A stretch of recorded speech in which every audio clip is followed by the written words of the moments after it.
Welcome back to Pickleball Journey. So Elisha here has been teaching a lot of beginners over the last couple months, and specifically he's been coming up with a set of rules because there's a lot of different decision making that goes on in pickleball, and we want to share those 4 rules with you today. My name's Elisha. I'm Justin. And this is the Pickleball Journey channel where we release to you weekly videos. Let's get right into it. Let's go. So the reason we're talking about this today, the 4 rules for decision making, is because a lot of pickleball is about anticipation, being at the right spot, making the right decision. So the first rule we're talking about is the GG rule. GG stands for good, go. So when you're at the baseline and you're trying to work your way into the kitchen, you go if you've hit a good shot. Now let's define what a good shot is. So a good shot is if your opponent is hitting the ball. I'll be the opponent here. They're hitting the ball, their paddle is below the net. So you've hit a drop or you've hit a shot where they're having to make contact below the net. It's gonna be really tough for them to be aggressive with that. So that's why you wanna come in to the kitchen line at that time. All right, let's talk about the next rule. The next rule is BB rule. Now, I like airsoft, so I like to think of BBs, right? So BB rule, that's how I remember it, okay? The first B is bad and the second B is back, okay? So make sure that when you're hitting a bad shot, that you're backing up, okay? Now let's define a bad shot. So what is a bad shot? A bad shot is when you hit your shot and the opponent is hitting a ball above the level of the net. So when they're hitting that ball above the level of the net, they're able to hit down on the ball and be very aggressive in their shots. So we want to make sure that we're backing up. So if our positioning is at the kitchen and we pop up a dink or we pop a ball where the opponent's hitting above the level of the net, we want to back up or take a step back and get ready and play defense.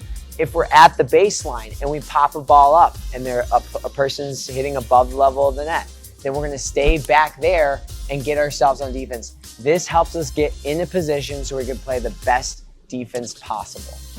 You remember as a kid when you'd be on a Teeter Totter, and we've got a Teeter Totter here showing what happens when you've got one kid on one side and the other kid going up on the other side. Well, we want to think about this in pickleball. So this is our 3rd rule. We call it the Teeter Totter rule. If my opponent, he's the one on the upside of the Teeter Totter with his paddle, the ball's up high, I want to be like that kid on the other side. I want to have my paddle down low, no matter where I'm at in the court. If I'm back here or if I'm up by the kitchen, I want to be protecting the low zone because chances are, ball's up high, it's coming down low. Now on the flip side of that, if my opponent is down on the lower side of the Teeter Totter, I want to be protecting up higher. Now here's the caveat. We don't want to protect up too high. If we have our paddle up here and they do hit it hard, we want to be avoiding those shots. Those balls are flying out. So we adjust, we bring our paddle more into the mid zone, and we're protecting this space to where if they did speed that up and hit it hard from down low, we'd be ready for it. We don't need to protect this low zone because they can't hit it hard from low to low. Sure, they can hit a dink there, but you're gonna have time to get that back. All right, we got 2 studs over here. I'm trying to win a point against Ethan and Brandon. The way that I'm gonna do this is by trying to hit the ball down the middle.